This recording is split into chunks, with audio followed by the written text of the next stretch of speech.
Olá, a paz do Senhor. Iniciando mais um IBVN Cast.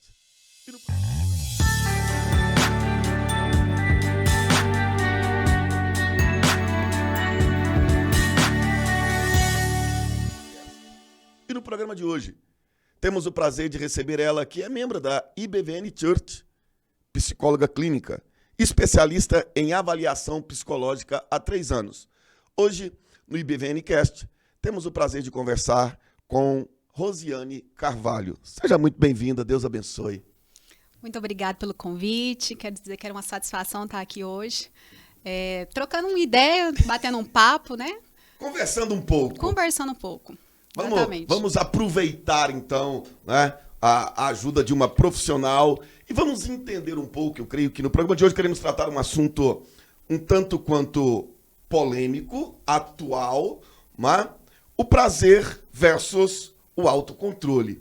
E vamos tentar bater um papo, e a gente estava até conversando aqui um pouco fora do ar, e vamos pegar isso, esse prazer né, versus autocontrole na visão clínica, mas também vamos tentar trazer isso um pouco para a questão de vida espiritual, para a questão de uma vida de um modo geral. Eu queria então que você começasse a falar um pouco sobre esse grande embate, até onde vai o prazer, até onde vai o autocontrole, até onde a busca do prazer é essencial, é bom, e o quanto isso pode interferir e atrapalhar em tudo aí. Bom, primeiramente a gente precisa entender que o prazer ele é algo que a gente busca constantemente na nossa vida, né? E ele, de forma deliberada, ele traz alguns prejuízos. Porém, a gente, nessa busca do prazer incessante, a gente observa muito a dificuldade no autocontrole. O nosso corpo, ele tem uma necessidade constantemente de estar em homeostase, que é esse equilíbrio, seja físico, seja emocional.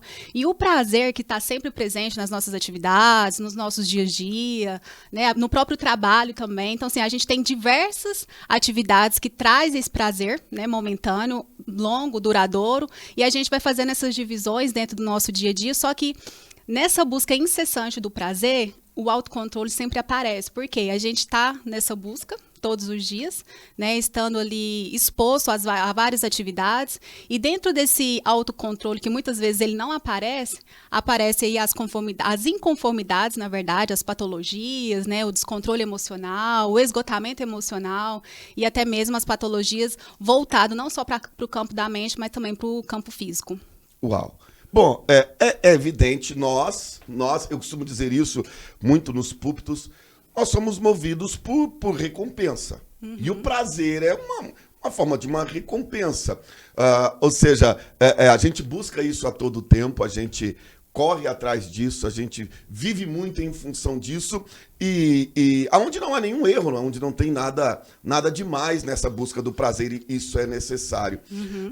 Agora, a grande questão é, quando eu perco essa barreira até onde limita o limitador desse prazer, ou seja, para que não acabe virando aquele o prazer a qualquer custo. Eu acho que esse é o grande perigo. E mais, como eu estava dizendo, se isso afeta as nossas vidas emocionalmente, né, biologicamente, eu creio que isso também hoje, principalmente na geração de hoje, isso acaba interferindo muito também na nossa vida espiritual, na nossa vida cristã, de uma forma geral, onde eu também começo a estabelecer padrões de obediência segundo aquilo que me dá prazer. Ok, se me dá prazer eu faço, se não me dá, eu não vou mexer muito com isso. E você acredita que isso também acaba acontecendo na vida emocional, nos relacionamentos, em tudo isso?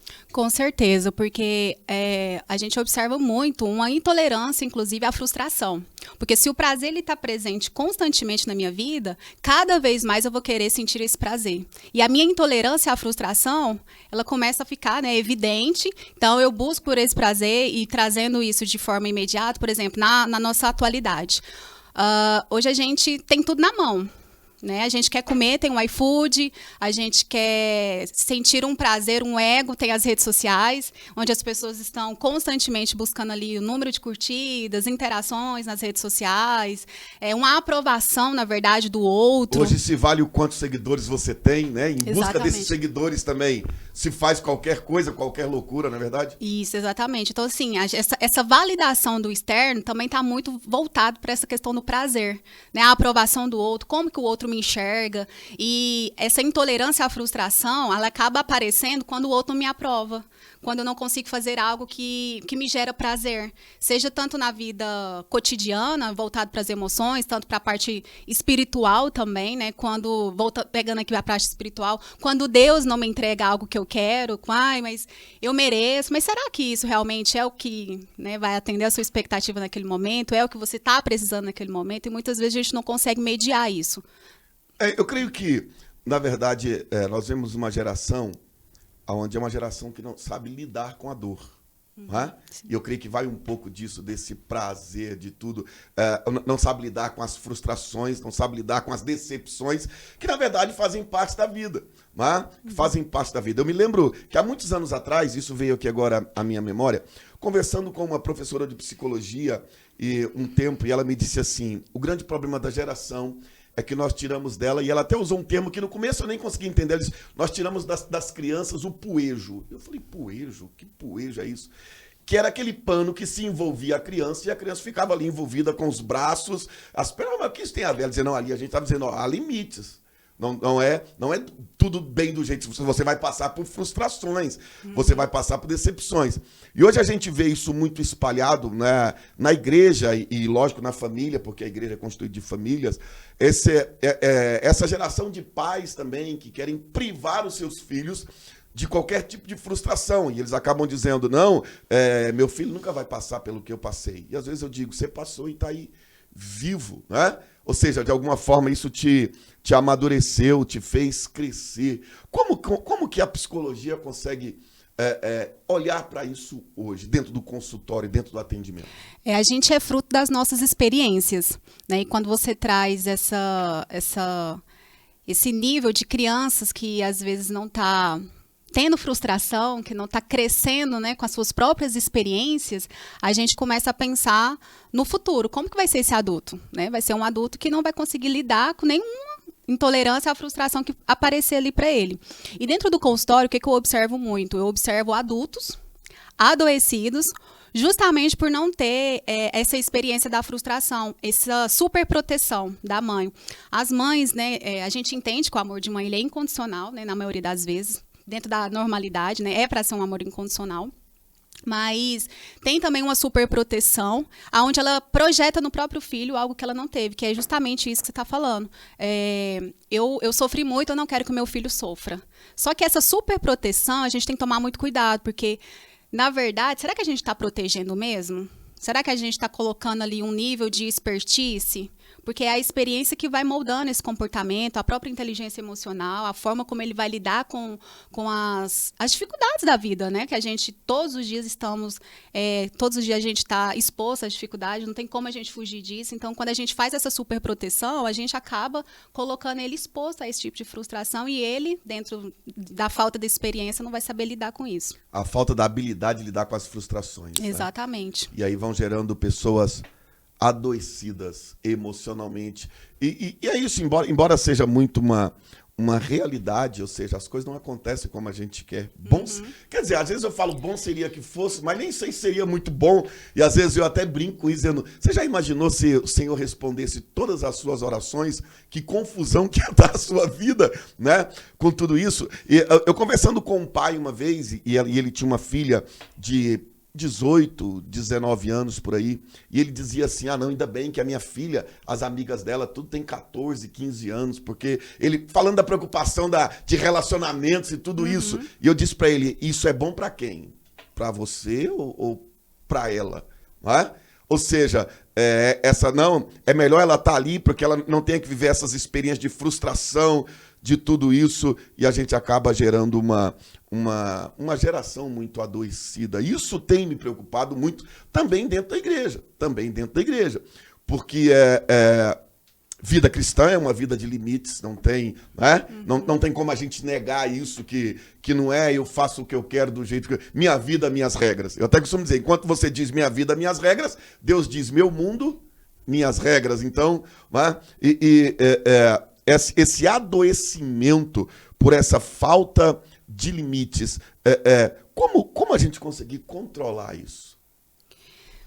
Esse hedonismo, né? A busca do prazer a qualquer preço. Como a gente conseguir controlar isso? Porque eu creio que é uma linha muito, muito tênue para a gente conseguir esse limite. E a gente foge disso, né? Eu percebo que a gente foge muito da dor. E nessa fuga da dor, a gente não resolve o problema. Na verdade, a gente intensifica o problema, mascara o problema e intensifica a dor nisso tudo, né? Em fugir da dor, a gente intensifica a dor. Então, qual que seria a saída para eu não sentir a frustração, para eu não ter a dor, nessa superproteção dos pais? Porque também, se a gente observar, os jovens, o filho, ele sofre muito com isso. Porque é uma expectativa do pai, não dele. Né? Isso é uma coisa que está externa, não está interna. Então, se tem um caminho para a gente olhar para isso, como se fosse uma saída, é viver o que precisa ser vivido, é experienciar a dor, que é necessário. É necessário a gente sentir a tristeza, é necessário a gente respeitar os nossos limites, né? Então, fugir disso não resolve. Então, se tem uma dica que eu posso dar e eu posso falar respeite a sua dor, viva a sua dor, não tente fugir disso, porque, na verdade, lá na frente vai vir algo pior e você vai ter que lidar com isso de qualquer forma. Uau! E a gente vive muito em função disso, né? Exatamente. Fugindo de dor a qualquer preço, Muito.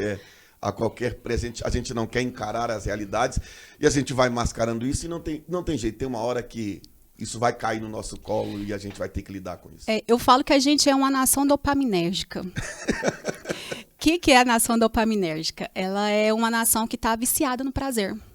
Constantemente. E aí, falando de dopamina, é um neurotransmissor onde você sente prazer constantemente. Hoje em dia, igual eu falei, né? A gente está exposto a várias situações. Então, tudo você tem na mão. Você quer um filme, você está na mão. Você quer comer, você está na mão. Quer assistir até a igreja, né? O culto está na mão, está ali online. E aí a gente foge dessa insatisfação, a gente foge da dor, a gente foge das intolerâncias. Só que isso, cada vez mais, gera um adoecimento emocional, onde as pessoas fogem constantemente. E a gente está num período, assim, que nunca se viu tantas pessoas adoecidas, onde elas fogem dessa insatisfação, dessa dor, né? Mas tudo que gera dor, de certa forma, gera uma evolução também, gera um amadurecimento. Se você passa por um percurso e você fica forte dentro disso, a próxima adversidade, a próxima circunstância que aparecer, você vai ter, né? Todo um Essa aparo. dor vai gerando experiências, né? Exatamente. E isso é muito tremendo porque, se a gente for olhar para a própria Bíblia, o Senhor tira o povo do Egito. E a Bíblia diz que, num primeiro momento, o Senhor dá a volta para que eles não passem pela terra dos filisteus. Por quê? Porque a guerra começaria e muitos deles desistiriam e voltariam. Ok, o Senhor preserva eles por um tempo. Mas chega uma hora que agora Deus diz, não, eu preciso passar com vocês pela guerra, porque vocês precisam adquirir experiências. E querendo ou não, ainda que a gente tente negar, a dor gera uma experiência, né? As frustrações geram uma experiência, as dificuldades, e aí você vai para o contexto bíblico, nós vamos ter várias vezes, por exemplo, Jesus chamando os seus discípulos, pondo eles dentro do barco e conduzindo eles para o meio de uma tempestade, e eles desesperados, né, dizendo, mas o que a gente vem fazer? O Senhor diz, homens de pequena fé, eu estou dizendo, peraí, vocês precisam experimentar momentos de tempestade, momentos de frustração, para que isso possa amadurecer vocês. Ou seja, durante um tempo da infância da criança, essa proteção é necessária, né? Mas chega uma hora que a gente tem que pegar os nossos filhos e também deixar eles viverem as frustrações. Porque assim, se ele vai mal na escola, é o professor que é ruim. Se ele vai mal no futebol, é o técnico que ainda não viu a categoria que ele tem, mas ele é, né? Onde os nossos filhos são o melhor em tudo. E a gente, né? E eu creio sim que há um lado positivo nessa autoafirmação, né? De dizer não para os nossos filhos, não, vamos lá, você consegue. Uau, mas tem hora que a gente tem que dizer, peraí, também não é. Né? Não é bem por aí. Como é que a gente... Né? Fale aí um pouco dessa... Vamos para a clínica. Como lidar com isso? Quem sabe ajudar aí as pessoas que estão nos assistindo, que têm filhos, né? E tudo isso. A gente precisa entender assim, que não é o 880, sempre falo, né? Não é catastrofizar as coisas. Ou é tudo ou é nada. Ou ele é perfeito, ele é bom em tudo, ou ele não presta, ele é burro, não vai, ele não é inteligente, não consegue captar as coisas. Então, é preciso incentivar as crianças? Sim. É necessário incentivar, é necessário acreditar no sonho, é necessário fazer reafirmações daquilo que ela traz como necessidade, ouvir, ter tempo de qualidade, né? Não só ficar ali do lado, porque às vezes a gente fica do lado de uma pessoa maior parte do tempo, mas a gente não tem o tempo de qualidade, que é dar atenção, que é dar o amor, né? Eu pego muitos adolescentes que têm tudo, e eles queixam exatamente de uma atenção de qualidade. Que eu acho que é isso que muitas vezes faltam. E nessa sociedade onde está todo mundo ocupado 24 horas, né, trabalhando para dar o melhor, às vezes até na intenção de dar o melhor para esse filho, só que ele falta na atenção. E sente, né, a carência, e nessa tentativa de chamar a atenção, o filho acaba sendo desassistido. Que é a única coisa que o dinheiro não compra. Que é a única coisa que o dinheiro não compra, exatamente. Então, ele se sente desassistido, ele se sente carente, né? E nisso já começa a buscar esse acolhimento, na verdade, em outros grupos, né? De amizade, né? De nichos ali, de grupo igualitário, onde ele vai se sentir acolhido, enfim. Então, não é determinar limite para não apoiar esse filho, mas, assim, saber equilibrar, apoiá-lo, dar tempo de qualidade, mas também saber dosar o limite para que ele consiga, né, sobressair ali nas suas dificuldades, tanto em todas as partes, tanto na escola, tanto na convivência na sociedade, tanto na igreja, né, tanto no âmbito familiar. Então, essa determinação de limite, ela é o que vai mediar, na verdade, a saúde desse filho, né? Se a gente olhasse olhando para essa geração hoje, vamos pegar aí os jovens, adolescentes dessa geração, quais seriam, então, assim... porque os pais estão nos assistindo e ele pode dizer, uau, tá bom, mas como eu vou perceber que eu estou errando? Entende onde eu quero chegar? Tá bom, então, como eu vou perceber que, uau, eu acho que eu tô estragando o meu filho aqui, né? Existem sinais desse jovem, dessa criança, desse adolescente, de que essa superproteção, essa busca do prazer e dessa criança, desse jovem, porque isso vem desde da menor idade, o negócio vai caminhando. Existe algum sinal, né? Vamos tratar primeiro dessa criança e adolescente, depois a gente vai crescendo isso aí, para que a gente possa perceber isso. Olha, vamos pensar numa criança que ela tem uma dependência 24 horas do pai e da mãe. Tudo que ela vai fazer, ela tem ali ela chama o pai, ela chama a mãe, ela já está na idade, vamos pensar, uma criança de 11 anos, né? Eu vou pegar um exemplo de um paciente, acho que fica mais real. Um paciente de 11 anos, ele já está na fase de um desenvolvimento onde ele está começando a se redescobrir, né? Perdeu a mãe, não tem a rede de apoio aí, e aí ele começou a trazer comportamentos de solidão e isolamento. Começou a chorar muito, começou a ficar mais sozinho, não conversar com o cuidador. Então, isso aí foram sinais que foram aparecendo, né? E aí, dentro dessa investigação do cotidiano dessa criança, o que eu observei? A superproteção, né, da cuidadora, que é uma avó, onde ele, com 11 anos, ele mamava mamadeira.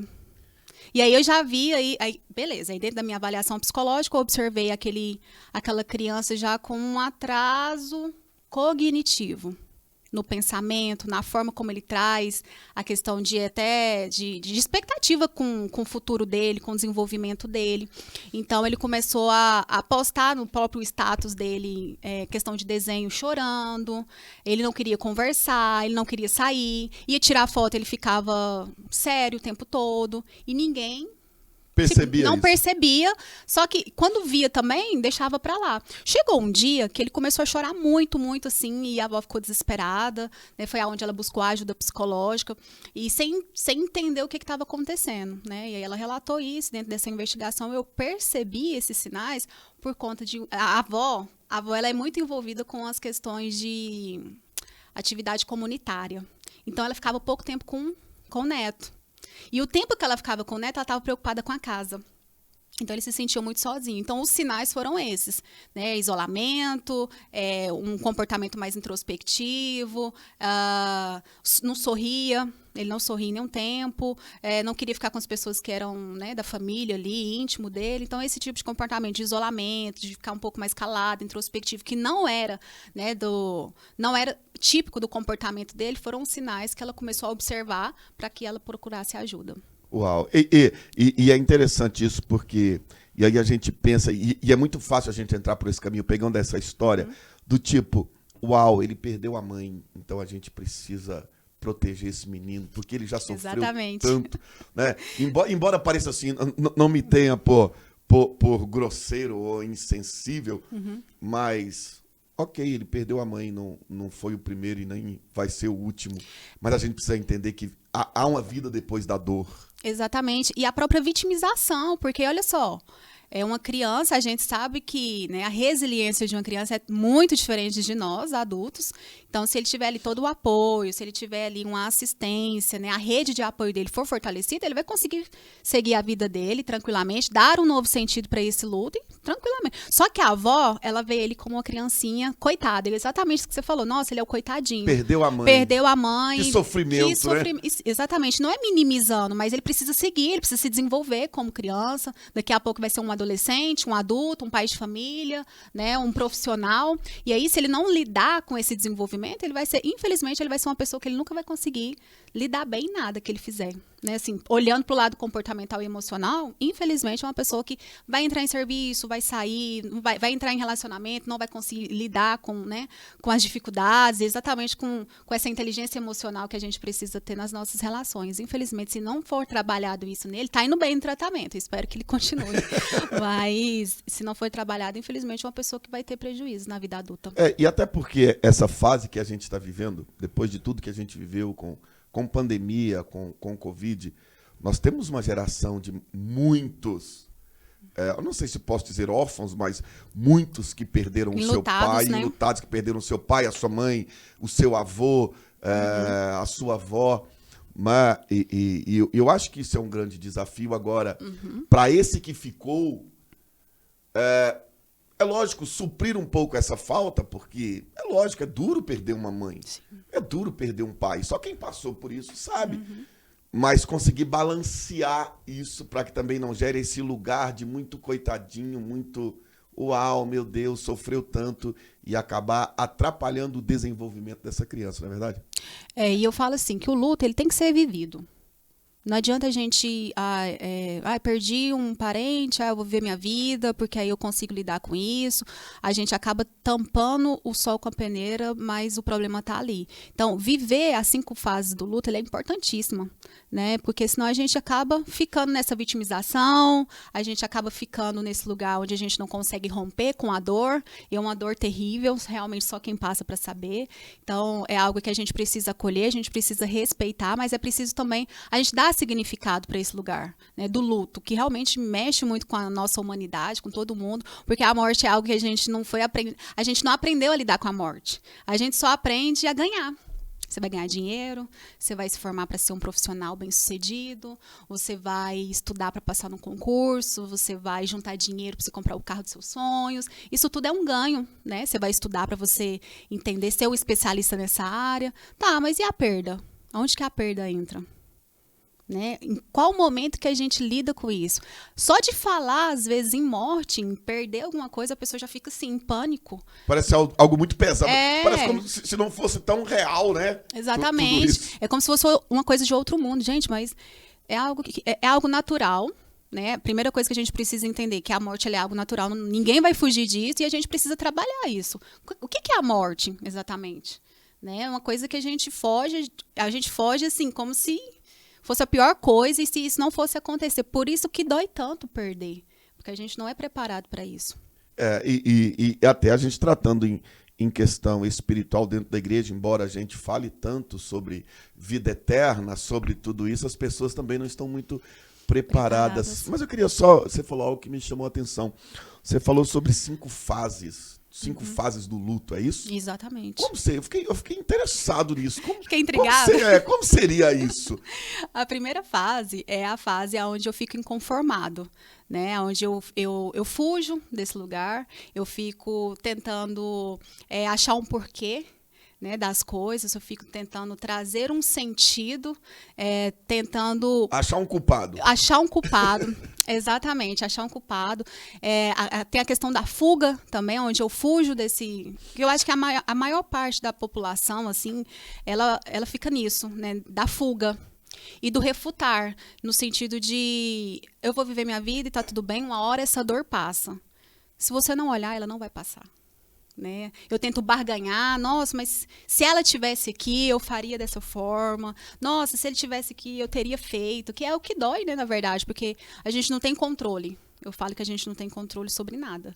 Se a gente tiver controle sobre nós mesmos, sobre as nossas próprias emoções, a gente já está num nível avançado, assim, de entendimento, né? Então, essa barganha vem muito dentro do luto, né? Essa falta de compreensão e por último, e mais importante, que é onde a maioria das pessoas, com muito, né, não só dentro da psicologia, porque eu falo que o autocuidado não é só dentro da psicologia, tem várias formas, inclusive, né, a religião, a religião e a espiritualidade é um desses tripés, que é a aceitação. Eu acho que é o estágio, é o último estágio, o estágio onde, na verdade, a gente demora a chegar, porque a gente não quer aceitar, a gente quer barganhar, a gente quer achar um culpado, a gente quer achar um porquê de ter acontecido, a gente quer trazer suposições, se eu tivesse feito isso não teria acontecido, então seria mais ou menos assim. Uau. Bom, vamos lá. Então a gente tem essa criança que cresce nesse estado. Vamos então para a juventude, tá? Aí os mais, aquele já não tem mais 11, mas tem, sei lá, 16, 17, 20, 25. 25, boa, 25. Né? Como a gente ainda está com essa geração que não sabe lidar com dor e você acredita que o reflexo de tudo aquilo que a gente tem visto hoje no meio da sociedade de um modo geral, dessa juventude, né? Meio que inconsequente, né? É reflexo disso também? É reflexo disso, e os últimos estudos que eu verifiquei em relação a casamento mesmo. Hoje em dia você pode observar, os jovens não querem casar mais, né? É justamente por não saber lidar com o outro, né? De colocar, por exemplo, relações interpessoais. As pessoas cada vez mais têm dificuldade em relações interpessoais. Por quê? Elas não conversam, elas se isolam. A rede social, você está conversando ali, você se expõe do jeito que você quer, você não está conversando, você não sabe o tom de voz, você não sabe a emoção que está presente. Pessoas cada vez mais moram sozinhas, né, e colocam ali, às vezes, uma projeção em pessoas, em animais também, o que é muito bom, só que a gente tem que dosar muito, porque senão eu acabo transferindo isso para um animal. Animal é animal não é gente. E aí a gente precisa delimitar isso. Isso acontece muito hoje, Acontece, porque o animalzinho, por mais dócil que ele seja, e por mais que ele possa ajudar em alguns momentos, ele não vai confrontar você. Se ele começar a me dar trabalho, eu ponho ele de castigo. Exatamente. Eu fecho ele dentro do quarto e falo, então agora você fica aí. Exatamente, eu não tenho diálogo. Se eu brigo com ele, ele fica quietinho ali, se eu chamo, ele vem. Isso me confronta? Não. Então, se não me confronta, como é que eu vou saber lidar com essa frustração que a gente... É necessário ter frustração, que isso é normal da nossa vida, não tem como a gente fugir. E você falando de rede social, é engraçado, eu estava nos Estados Unidos, e eu me lembro, eu estava numa sala assim, muito jovens, iam assistir um filme. E de repente eu vi todo mundo no celular. E eu cheguei, parei e fiquei olhando um tempo assim, 1 minuto, 2 minutos. Aí eu falei para eles, vem cá, vocês estão aqui, vocês não conversam, não? Aí eles falaram, não, nós estamos conversando. Eu falei, mas eu tô aqui no... Aí eles mostraram o celular, ou seja, eles estavam todos na mesma sala, mais um mandando mensagem pro outro. Eu falei, mas que loucura é essa? E essa geração está muito presa nisso, né? Isso acaba prendendo muito a gente, né? A gente acaba se isolando cada dia mais. E você chegou numa questão interessante que eu queria abordar, e aí a gente vai para os casamentos, e por isso hoje os casamentos duram tão pouco, né? São tão frágeis, porque a gente não sabe lidar com o outro. Primeiro que a gente não sabe, as pessoas não sabem lidar nem com elas mesmas. E a pandemia mostrou isso. Quando fechou todo mundo em casa, se agora pronto, isso que eu ia falar, a você vai ter que lidar com você. Eu creio que seus atendimentos explodiram. A gente, né, o consultório faltou vaga. Não sabe lidar nem com as suas próprias frustrações. Agora imagina eu ter que lidar com o outro, né? E trazendo essa questão do casamento, na pandemia, os maiores índices de separação foi exatamente nesse momento. Por quê? Os casais estavam... Antes cada um ia trabalhar, encontrava de noite, tava tudo bem. Você tinha que estar do lado ali 24 horas. Foi onde você teve uma redescoberta. Tipo, quem que é essa pessoa? Né? Onde teve os embates, onde você foi descobrir coisas que você não estava enxergando, estava ali, mas você não estava enxergando. Na correria, que eu falo que a gente está num mundo assim, onde parece que tudo é muito rápido, tudo é no 360, né? Até o WhatsApp hoje tem lá, você faz a velocidade 2 lá para você não ter que parar e ouvir. Exatamente. E isso mostra o quê? Uma ansiedade enorme, e tanto no relacionamento, tanto na vida interpessoal, mostra exatamente isso, né? Bom, você falando dessa geração que tem tudo, né? A comida está na mão, tudo está na mão, né? Eu até fico rindo. Uma vez eu vi o pastor Cláudio Duarte dizendo que hoje em casa nós não temos filhos, nós temos hóspedes, em que eles não fazem nada, eles estão lá e querem tudo na mão, e a gente que se vira, e a gente que corre. Essa facilidade, né? Eu até às vezes brinco no altar dizendo, essa nova geração tem que respeitar a gente, porque nós somos a geração do metiolate. Nós não somos a geração... Né, o dia que eu descobri que metiolate não dói mais, me deu indignação. Porque na minha época aquilo arrancava a alma da gente. Né? Então essa geração que não sabe lidar com dor e que tem tudo na mão. Diante disso, o que a gente pode ter de projeção? Porque esse acesso vai ficar cada vez maior a tudo. Né? Cada vez mais. Ou seja, a gente vem numa evolução... Né? Hoje a comida está ali. Se você pegar aí há 10 anos atrás, quem que a gente ia imaginar um iFood? E assim, eu atuo muito no campo de comportamento alimentar. E as projeções para, por exemplo, 2050 é para mais de 70% da população estar dentro no nível muito grande de obesidade, né? Buscando cada vez mais cirurgias bariátricas, onde tem ali uma necessidade enorme de a gente olhar para essa emoção dentro do comportamento. Em resumo, é isso, né? E dentro desse comportamento alimentar, a gente percebe muito assim, o que você está comendo? Você está comendo as suas emoções, por exemplo? E eu sempre, dentro de um acompanhamento, eu sempre pergunto isso, quando o paciente vem dentro dessa queixa. Eu não consigo emagrecer, eu não consigo dar conta, o doce é o meu problema, né? E essa projeção, voltando isso para o futuro, a gente está na primeira geração onde os filhos têm um déficit menor do que os pais. Primeira geração, 2022. Agora você pensa isso daqui 20, 30 anos. Como que vai estar? Meu Deus. Meu Deus. Foi até que você tocou na questão da geração da bariátrica, e isso hoje é muito... Mas a gente também consegue ver o quantas pessoas depois da bariátrica que até emagreceram, mas também estão destruídas emocionalmente. E a questão é sempre... Não é porque o prazer do gordo é comer...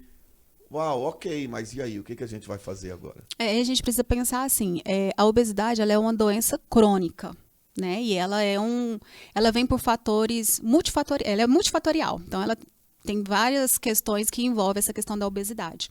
E aí, quando a gente chega com um paciente, por exemplo, de bariátrica, é porque ele já tem uma orientação dentro disso. Né? Não que a cirurgia bariátrica seja negativa, mal em si, de né? jeito nenhum. Ela até legal, porque às vezes o paciente ele já tentou tanto, ele não consegue. Só que a gente precisa olhar também exatamente essa parte emocional, porque a gente precisa preparar esse paciente para isso, porque se ele não mexe na parte emocional e ele acha que a vida dele vai continuar da mesma forma, é aonde vem a reversão dessa cirurgia, onde ele se frustra, ele entra dentro de uma depressão, dentro de um transtorno de fobia e por aí vai. Então, essa parte emocional, eu sempre falo que é a parte mais importante dentro de um paciente bariátrico, por exemplo, porque o comportamento alimentar, você está constantemente exposto. Se eu descer aqui agora, eu já vou dar de frente com açaí, com a lanchonete. E aí, como é que vai ser o meu estímulo para isso? Se eu não tiver essa mediação de conflito interno, eu acabo me entregando e voltando ao estado inicial, aonde eu busquei ajuda. Porque precisa ser uma decisão também, né? Exatamente. Eu converso com as pessoas e digo, olha, ok, você operou o estômago, mas sua cabeça ainda continua se você não trabalhar isso, ainda continua uma cabeça de gordinho. E assim, o que eu percebo também, na minha experiência? A linguagem de amor das pessoas hoje é muito comida. Né? Eu falo pela minha própria experiência. Eu chego no meu pai, come, filha, papai fez. É legal, só que eu preciso mediar isso. Eu preciso mostrar para ele, pai, ok, muito obrigado, mas eu tô cheia, eu vou comer só um pouquinho. E outras pessoas, a gente pode pegar o próprio exemplo. Você tá feliz, você faz o quê? Você come. Você tá triste, você come.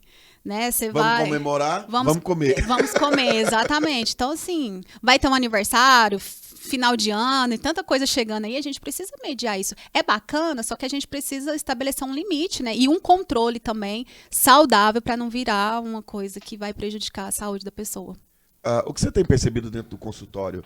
A questão emocional acaba interferindo muito. Eu gostei desse assunto aí, da questão alimentar. Uhum. Do comportamento, né? Então, pega Olha muito. só, você que é gordinho que está nos assistindo. Isso agora é para você. Não pisque, não saia daí. O comportamento alimentar é uma das temáticas que tem sobressaído muito. E isso vem desde criança, né? Porque o menino começa a chorar, o que a gente faz? Dá um negócio para o menino comer. Exatamente. Hoje, a maior dificuldade que eu percebo é assim, com doce. Meu problema é o doce. E só que o problema não é da pessoa. É dos pais da pessoa, se você parar pra pensar. Por quê? Igual você falou, desde criança, você dá balinha, você dá chiclete, você dá bombom, você dá um monte de sorvete, né, pra pessoa. E isso vai estimulando o paladar, né? E dentro do desenvolvimento, com a necessidade do prazer, eu tô com vontade de comer um docinho. E o docinho, ele libera ali um prazerzinho, né? Da dopamina, principalmente. Eu sei o que é isso, eu sei o que é isso. Eu costumo dizer que eu sou uma formiga, eu preciso me policiar. Eu não sinto falta de quase nada. A minha maior luta hoje para tentar segurar o peso, e olha que eu nem sou magrinho, mas para me segurar isso, é o doce. É uma luta. Mas não é só sua, não. E eu decidi, da maioria. sabe o que eu faço hoje? Eu não compro, porque... Se eu comprar, uma eu vou no estratégia supermercado, ótima. Fico naquelas prateleiras de doce. Eu até sonho com aqueles docinhos, docinho de leite, eu não sei o quê. Eu falo, não, se eu comprar, eu vou desandar. Então, às vezes, eu prefiro nem comprar. E até minha esposa, às vezes, fala, não compra não, porque se você comprar, você vai comer. E eu falo, como mesmo, então... É uma fonte de prazer, né? Só que, assim, eu sempre falo que... O que eu falo com os meus pacientes? A gente não tem que demonizar a comida, porque o problema não é a comida. Então, ela não vai ser a solução. E essa estratégia de não comprar, ela é ótima. Porque se você compra e coloca ele no armário, na hora que deu a vontade, a primeira coisa que você vai fazer, você vai lá. Você precisa dificultar um pouco o acesso, exatamente. Né? Porque isso te ajuda. Isso. O dificultar o acesso não resolve todo o problema, mas ele dificulta, né, a sua ação em relação a essa alimentação que não é saudável. Dentro do consultório, você perguntou como é que funciona essa parte emocional. Eu trabalho com outros profissionais dentro da área da saúde. E um deles é nutrólogo e o nutricionista. E às vezes os pacientes têm muita dificuldade dentro desse acompanhamento. E o que eu observo? Aqui eles mandam para mim, né, faz esse tipo de acompanhamento. E aí a gente vai montando essa estratégia, né, dentro da parte emocional para ele não sair do plano alimentar dele. Mas sem demonizar os alimentos. Não tem esse negócio de alimento bom, alimento ruim. A gente precisa só saber lidar com eles. A restrição, toda compulsão, ela precede de uma restrição. Então, restringir também dentro dessa dieta não é bacana. Então, a gente vai fazendo esse equilíbrio, essas sugestões emocionais, justamente para colocar ele dentro de um lado saudável. Só te interrompendo, mas o pessoal da produção que está dentro do estúdio aqui está gostando também dessa conversa aí. Então tá bom. Que bom. Mas eu acho que é muito isso, né? Eu acho que essa questão alimentar aí é... Meu Deus.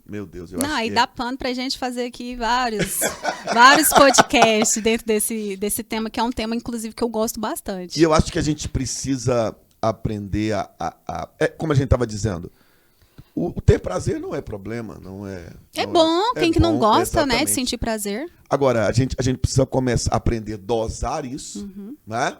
E também fazer algumas substituições dessas fontes de prazer que a gente pode... Por exemplo, se a gente pegar o caso da comida, né? Mas a gente precisa ressignificar isso e, né? Ir para outro lado. E aí, falando da comida, a gente tem que tomar muito cuidado, porque, assim, dentro do processo terapêutico, o que eu observo? Se eu não tomar muito cuidado com esse paciente, não tiver uma estratégia com ele transfere o prazer da comida para outro lugar. Né? Geralmente para compras, pornografia, né, jogos. Então, assim, não é tampar o buraco, é tratar esse lugar mesmo. Porque muitas vezes, eu não vou comer mais, porque a minha única fonte de prazer hoje é a comida, então eu vou para compra, eu vou sair comprando tudo. Tem a questão do prazer dentro do sexo mesmo, né? Então a pessoa ela acaba indo para esse lugar, para droga, cigarro, bebida. Então a gente precisa mediar muito essa parte emocional, porque senão isso só transfere, né? E o que eu gosto de fazer? Eu gosto de fazer implementações de hábitos saudáveis justamente para trazer esse equilíbrio, né? Da fonte de dor e prazer ao mesmo tempo. E eu creio que essa questão alimentar, vamos voltando aqui para o nosso tema, é também aprender a lidar com esse conflito. Exatamente. Eu quero, mas eu não posso, ou eu não devo agora. Isso, né? Exatamente, eu não devo agora. Até pegando assim, o gancho da parte espiritual, assim, eu posso todas as coisas, né? Mas nem tudo me convém. Exatamente, né? Você pode tudo, mas te convém fazer isso? Que é uma pergunta que, na verdade, constantemente a gente tem que se fazer. Eu posso fazer, na verdade, ninguém é obrigado a ficar quieto ou a ter determinado tipo de comportamento. Embora mas tenta implantar um padrão, não existe um padrão. Você quer comer, você pode comer isso, do jeito que você quiser. Exatamente. Mas te convém? Isso vai te colocar dentro do seu propósito? Isso vai te colocar dentro da sua meta? Isso é bom pra você? Só que às vezes as pessoas não pensam, elas só agem no impulso. E você acredita que pessoas que não estão dispostas a lidar, né, com essa frustração, com essa dor, com esses problemas, que fogem dessa dor a qualquer custo, que buscam o prazer a qualquer custo, eu não sei se eu posso usar esse termo, mas isso acaba gerando seres humanos mais despreparados, menos vulneráveis. Vamos usar vulneráveis. Assim, pessoas, ou seja, por não saber lidar com essa dor, isso por não me treinar a lidar com essa dor, isso vai, por exemplo, me tornar um profissional melhor ou pior, um pai, uma mãe, um líder, um marido, uma esposa, entende o que eu quero? Porque assim, eu não quero usar, eu vou me tornar alguém de segunda categoria, não, mas sabe, até onde isso vai interferir na minha vida como um todo? A gente observa um prejuízo em todas as esferas, na verdade. Se você parar para pensar, uma pessoa que ela não tem ali um equilíbrio emocional, não sabe lidar com essa emoção, se o patrão virar para ele e falar assim, você não fez seu serviço hoje bem feito? O que aconteceu com você? Ele já vai internalizar isso de uma forma tão incisiva, tão intensa, que ele vai, né, aí já vem as crenças de desamor. Eu não presto mesmo, tudo que eu faço não dá certo, né? E vamos levar para um relacionamento. E a gente percebe muito essa questão do ciúme, por exemplo. Se ele não souber lidar com isso, com a sua parceira ou com o seu parceiro, certamente ele vai ficar, né, vai adoecer emocionalmente. Ele não vai saber lidar com aquilo, ele sempre vai se colocar num lugar de vítima, ele sempre vai se colocar num lugar de essa pessoa não é pra mim, vai pra próxima, sabe aquelas pessoas que sempre tá com uma pessoa diferente? Troca de parceiro assim como se fosse do dia para a noite, porque não tem essa tolerância à frustração. Então, isso certamente vai ter vários prejuízos, não só na vida profissional, quanto na vida afetiva, nos relacionamentos interpessoais, familiares, no próprio desenvolvimento que essa pessoa for ter. Então, eu acredito que isso pode, sim, prejudicar essa pessoa em várias esferas. E se trouxermos isso para a questão espiritual, também se torna um problema. E muito. Né? Com certeza. Quando eu tenho que olhar e dizer... Não, você não deve fazer isso. E aí a gente começa, né? E eu acho que a tendência é sempre a gente partir para esse lugar da vitimização, estão me perseguindo, não querem a minha felicidade, não querem me ver bem, não gostam de mim, não vão com a minha cara, não vão, né? Exatamente por a gente não saber lidar com essas dores. Eu conversava com um pastor esses dias e ele dizia, olha, tá tão complicado que a gente está tendo que tomar cuidado até com o que a gente vai pregar, porque a pessoa se ofende com aquilo que você está falando. Facilidade, porque né? não sabe lidar com essa dor. Do tipo, ei, peraí, existem limites. O negócio não é assim, né? Não, eu imagino a sua dificuldade, assim, né? Porque você pregar uma disciplina, né? algo que mexe na vida dessa pessoa em todas as esferas, e essa pessoa ela não tem um nível de frustração bem elaborado, até para você como pastor é muito difícil, assim, né? A ovelha ela tem que enxergar isso como um discipulado, né? Algo que ela está sendo ensinada ali, mas se ela não se sentir acolhida, até mesmo às vezes na disciplina, ela sempre você sempre vai ser o problema. Exatamente. Né? E hoje é uma luta, porque se a gente pega a igreja, né, nós, os pastores, tivemos que evoluir muito nisso, no sentido de ter muito cuidado até com como a gente fala, porque a gente vinha de um tempo onde, né, não estou dizendo que isso é certo ou errado, mas só fazendo essa comparação, onde a gente tinha pastores muito duros mesmo assim, que falavam coisas e dizia, meu Deus, mas as pessoas estavam ali, e eu creio que era um tempo de uma igreja mais forte, mais madura, né? mais, como que eu posso dizer, mais resiliente. Uhum. E a gente teve que, porque essa evolução, né? Ou esse caminho da própria humanidade, das pessoas, que foi gerando cada dia essa geração mais fragilizada emocionalmente, por não saber lidar com dor, por não saber lidar com perda, e eles chegam dentro da igreja e isso são eles, e a gente agora tem que aprender a lidar com isso. E se a gente olhar para a Bíblia, se a gente voltar para o Éden, é um pouco isso que aconteceu. Se a gente pegar o diálogo de Eva com a serpente, qual foi a ideia da serpente para Eva? Deus é um Deus privador. Não é cuidado de Deus com você que ele não quer que você coma do fruto. Na verdade é que se você comer do fruto, você vai se tornar igual a ele. Então ele está querendo te privar de algo que é muito bom. Ele está querendo te privar de algo que é muito maior do que você está vivendo. E a gente ainda vê isso muito acontecendo. Embora a gente como pastor quer cuidar das pessoas, mas muito ainda tem isso como uma privação. É porque ele não gosta de mim. Ele não quer me ver feliz, e hoje é tudo em nome da felicidade, até no próprio casamento. Você atende pessoas que querem se divorciar, e qual é a primeira questão delas? Eu tenho o direito de ser feliz.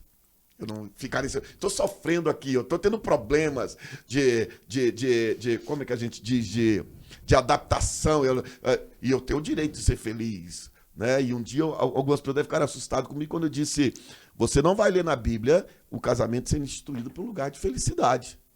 O casamento foi instituído para um lugar para a gente aprender a amar.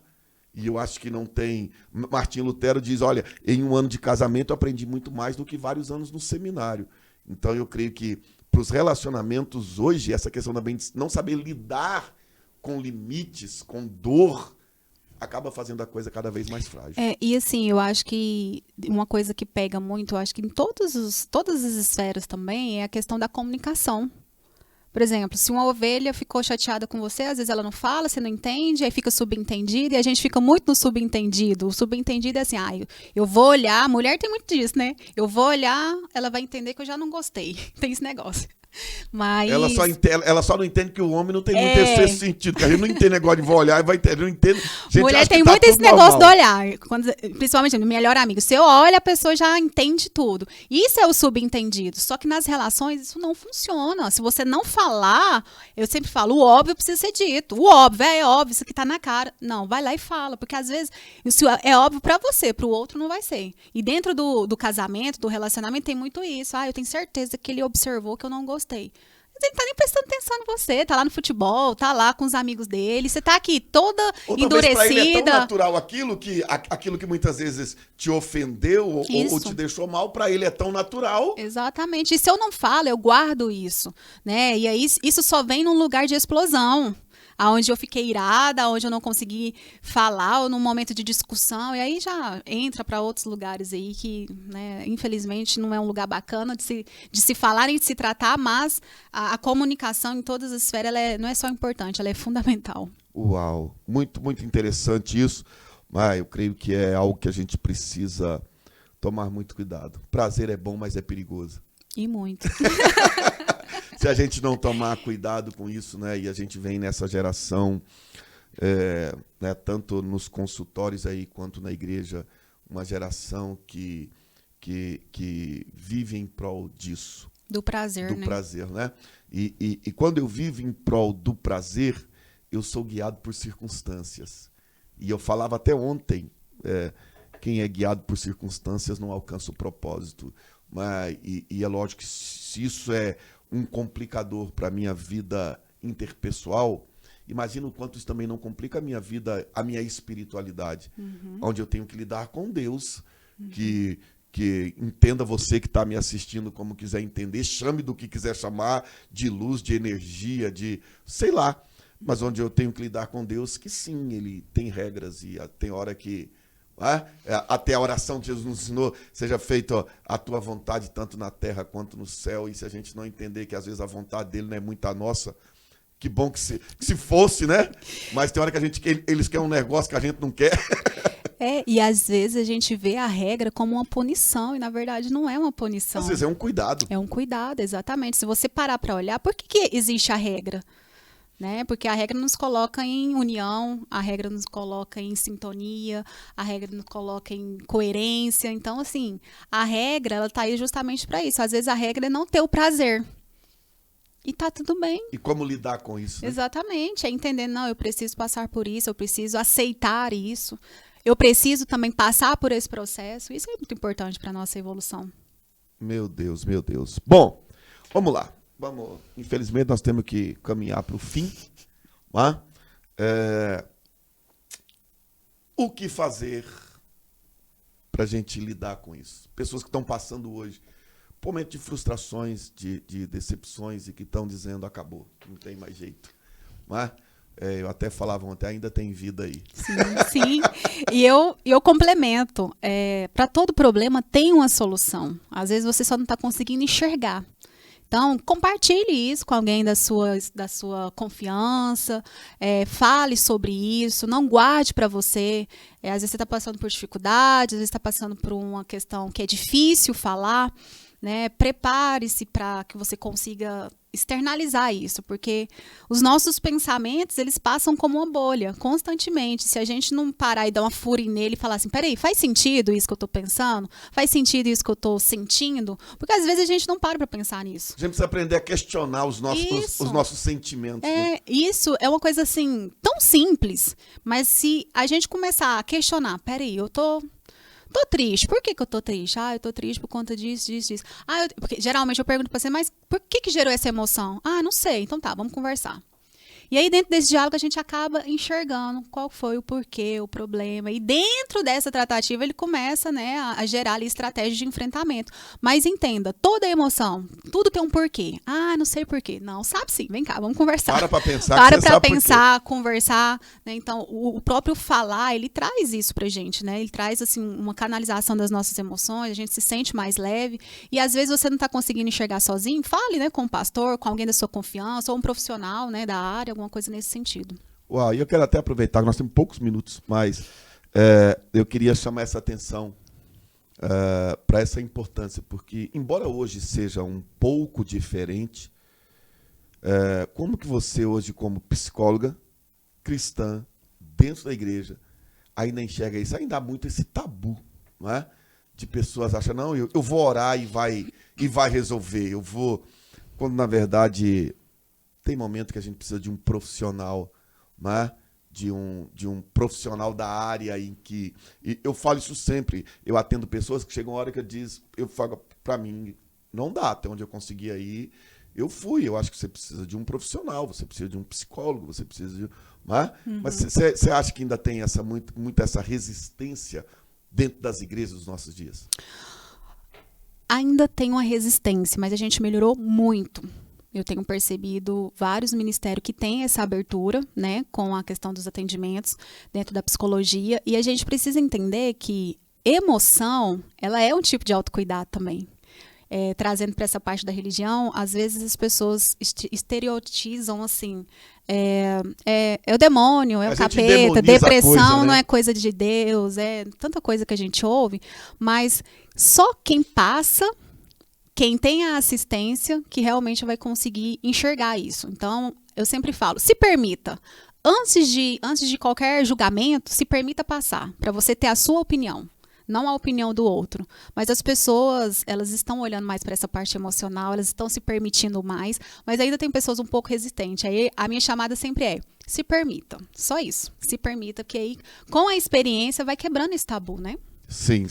Bom, estamos chegando então ao final aqui do nosso IBVNcast. Quero agradecer imensamente aí a Rosiane Carvalho, que é psicóloga clínica, especialista em avaliação psicológica. Agradecer, é aqui da igreja. Deus abençoe. Foi um prazer esse tempo de conversa aqui. Foi maravilhoso. Eu quero dizer que eu quero voltar, hein? Foi muito bom, muito bom. Obrigada. É isso. Você que esteve conosco aí, tá? Deus te abençoe.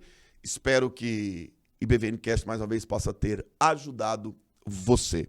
Que Deus te abençoe e até o próximo, em nome de Jesus. Tchau, tchau.